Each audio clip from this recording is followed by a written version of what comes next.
Hello mga kaprobinsya, good afternoon and welcome back to my YouTube channel.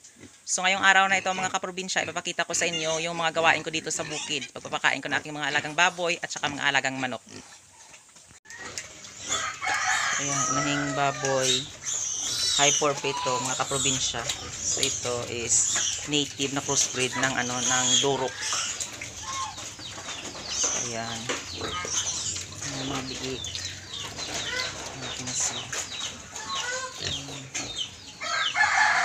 Ayan, ito naman yung bagong panganak. Maliit. Mga 2 weeks old na.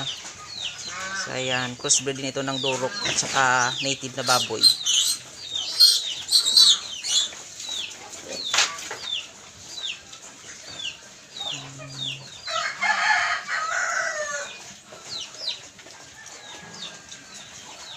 Madilim.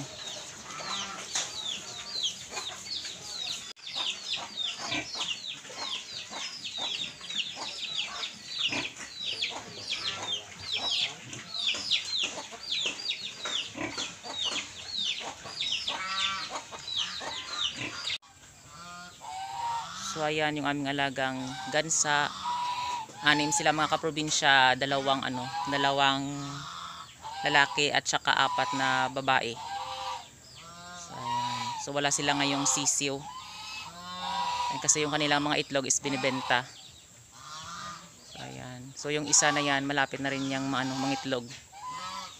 Kasi malaki na yung kanyang yung kanyang tiyan. Ayan. Ito. So ayan, ito isang inahin din ito mga kaprobinsya. Ayan, kulay brown. So buntis din ito mga kaprobinsya, native na baboy, pero yung kanyang yung kanyang binubuntis is crossbreed na rin sa sa Durok na kulay itim.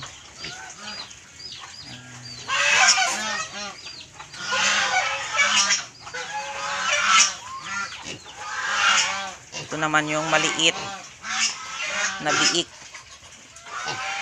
So ayan mga kaprobinsya, nanibago kasi ito sa sa lugar na kanyang pinagkukunan sa kanya, kaya yun hindi siya masyado kumakain.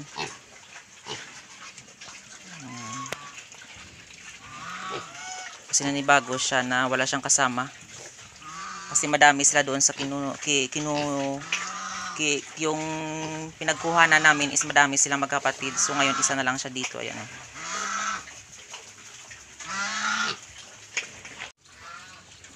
So ayan, ito yung yung natira sa 10 biik.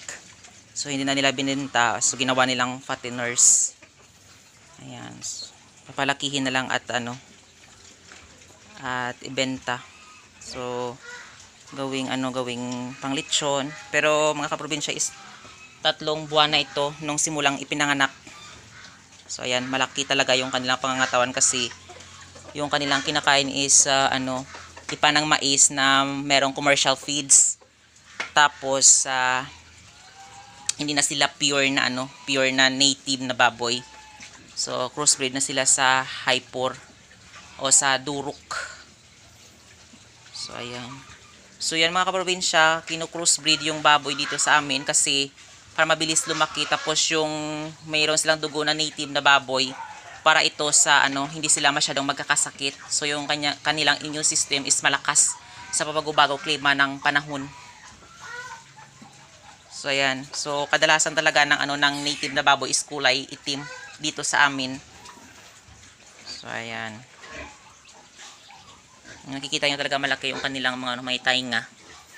Yan, kasi yung nakuha nila sa Durok na kanilang tatay. Ayan.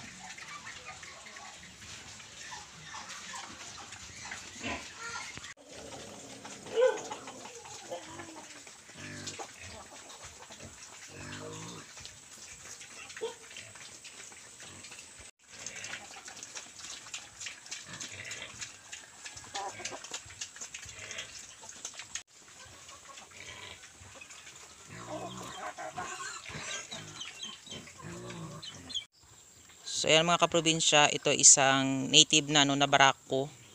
Pero hindi na rin siya pure na native. Meron na rin siyang halo na na ang tawag dito na baboy na crossbreed na rin siya sa isang large white. at saka sa isang native na ano na baboy. So ayun, hindi na rin siya masyadong pure or kumbaga 50% na ano na meron siyang large white na ano na blood at saka meron din siyang native na ano na blood. So 50% din yung kanyang pagkahalo-halo. So ayan. So itong barako na ito is mga 2 taon na rin siya mga kaprobinsya. So hindi siya masyadong lumalaki, ayan oh.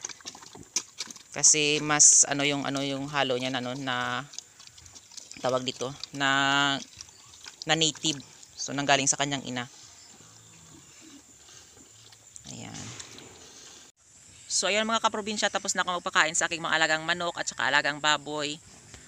Thank you for watching and happy farming.